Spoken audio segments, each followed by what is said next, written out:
নমস্কার, আমি Abhijit Das, মাইনেটেড YouTube and ওয়েবসাইটে সকলকে স্বাগত। আজ আমরা পড়ব কি accepting data as input from console.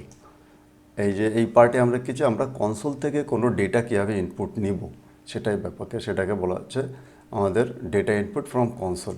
অর্থাৎ কি আমরা এর আগে যে ভিডিওগুলোতে পড়েছি, আমরা ডেটাগুলো যেমন আমরা কী করেছি, আমি ডাইরেক্ট এখানে যেমন দেখো এখানে x=5 y=3, আমরা এইভাবে আগে থেকে আমাদের কী করেছি কোনো ভেরিয়েবল আমরা কী করেছি ডেটা ডিক্লেয়ার করে দিয়েছি। তো এটা ওয়ান টাইপ অফ আমরা এটাকে কনস্ট্যান্টও বলা যেতে পারে, যে আগে থেকে কোনো ডেটা আমি কোনো ভেরিয়েবলে ইনপুট করে দিয়েছি। কিন্তু এখন আমরা দেখবো যে আমরা এটা না করে প্রোগ্রাম আমি যখন চালাবো, তখন প্রোগ্রাম আমার কাছে চাইবে যে তুমি আমাকে ইনপুট দাও, তারপরে প্রোগ্রাম সেই ইনপুটটাকে এক্সিকিউট করবে। এই নাকি আগে থেকে আমি কোনো একটা ভ্যালু দিয়ে দিয়েছি। তাহলে এটার সুবিধা কি? এটার সুবিধা হলো যে আমাদের যখন বারবার প্রোগ্রামটাকে আমাদের প্রথম থেকে চালাতে হবে না। যতবারই প্রোগ্রাম চালাবো আমরা আমাদের আলাদা আলাদা ডেটা ইনপুট করতে পারবো এবং আলাদা আলাদা আমাদের আউটপুট পেয়ে যাব। তো সেটাই হচ্ছে আমাদের এই লেসনের মূল জিনিস। তো যেমন দেখো, আমরা কোনো একটা ভেরিয়েবল আমি যদি এখানে যেমন এটাকে কপি করে নিই, তাহলে তোমাদের একটু বোঝাতে সুবিধা হবে। আমি মনে করো এটাতে করছি, এটাকে কন্ট্রোল-V করলাম। যেমন দেখো এখানে আমি এটাকে প্রথমে স্টার করে দিই, আমি একটু পরে দেখাচ্ছি। মনে করো আমি এখানে লিখলাম নেম ইকুয়াল টু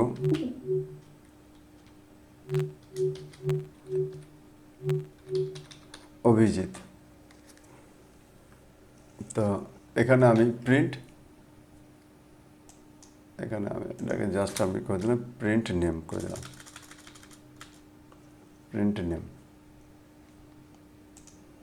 তো এখানে আমি যখন এটাকে আমি রান করাবো, তো যখন দেখো এটা আমরা এখানে কনসোলে আমরা দেখতে পাবো এই যে অভিজিৎ এখানে দেখতে পাচ্ছি, টার্মিনালে দেখতে পাচ্ছি। আমরা টার্মিনালে এখানে এটাকে বলা হচ্ছে টার্মিনাল। এর আগে আমরা জুপিটার নোটবুকে দেখিয়েছিলাম। তো ইনপুট আউটপুটটা আমরা এখানে দেখাচ্ছি, আলাদা একটা টেস্ট নামে একটা পাইথন ফাইল বানিয়ে নিয়েছি, সেখানে দেখাচ্ছি।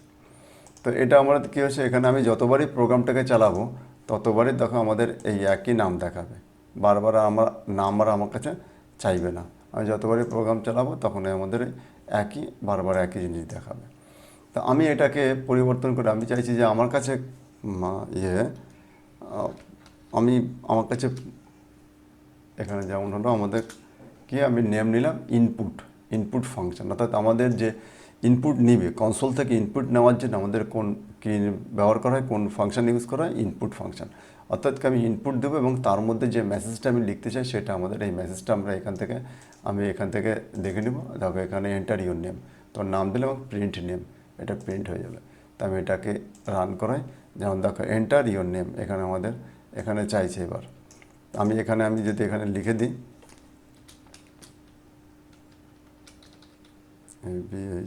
যে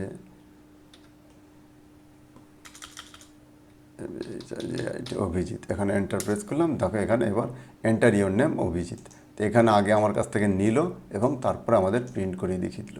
তো এই টাইপের। তো এখানে এটা হলো ইনপুট এবং এটা আউটপুট, একসঙ্গে আমাদের দুটো কাজ করছে। তো ইনপুট অ্যান্ড আউটপুট। তো এর জন্য আমাকে কী করতে হবে, আগে আমাকে ইনপুট ফাংশন কল করতে হবে, এটাই। তো এইখানেই আমাদের এটুকু আছে। তারপরে দেখি আর একটু কী আছে। এখানে যেমন ইনপুট এজ নাম্বার, এখন যেমন দেখো এখানে ইন্ট দেওয়া আছে ইনপুটের সঙ্গে। এখন মনে করো আমি এজ এখানে ইন্ট নেওয়া হয়েছে। এখানে কেন ইন্ট করা হয়েছে, এখানে কিন্তু আমাদের ডেটা টাইপ ডিক্লেয়ার করা হয়েছে।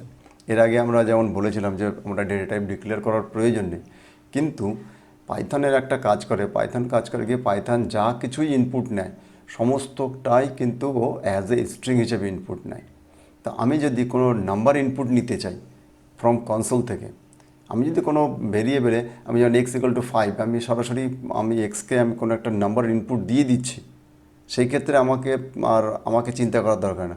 কিন্তু আমি যখন এটাকে কনসোলের দ্বারা আমি কখন ইনপুট নিব, তখন পাইথন কী করে, তখন পাইথন কিন্তু আমি যদি তাকে ডেটা টাইপটা বলে না দিই, তখন কিন্তু পাইথন আমাকে অ্যাজ এ স্ট্রিং হিসেবে নিয়ে নেবে।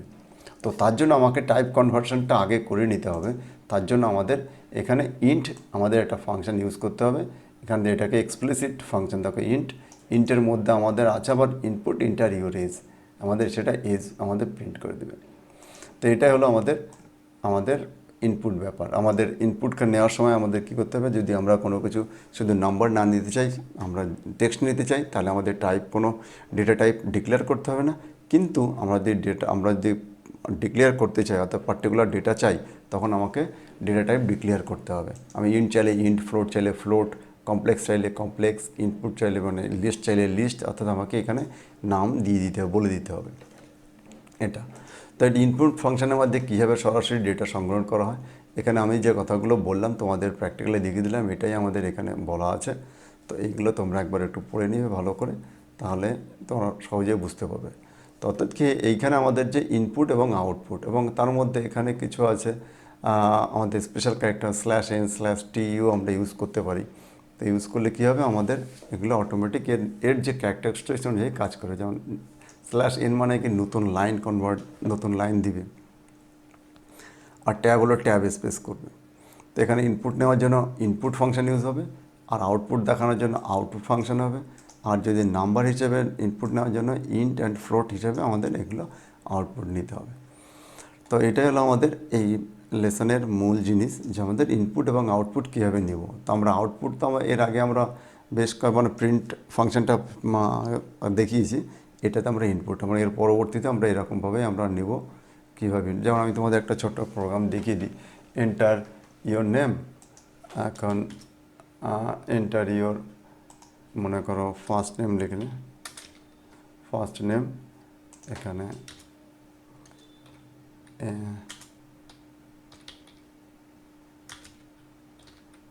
নেম 2 দিলাম, এন্টার ইয়োর, এখানে দেখো অটোমেটিক্যালি চলে এসছে এন্টার ইয়োর সেকেন্ড নেম।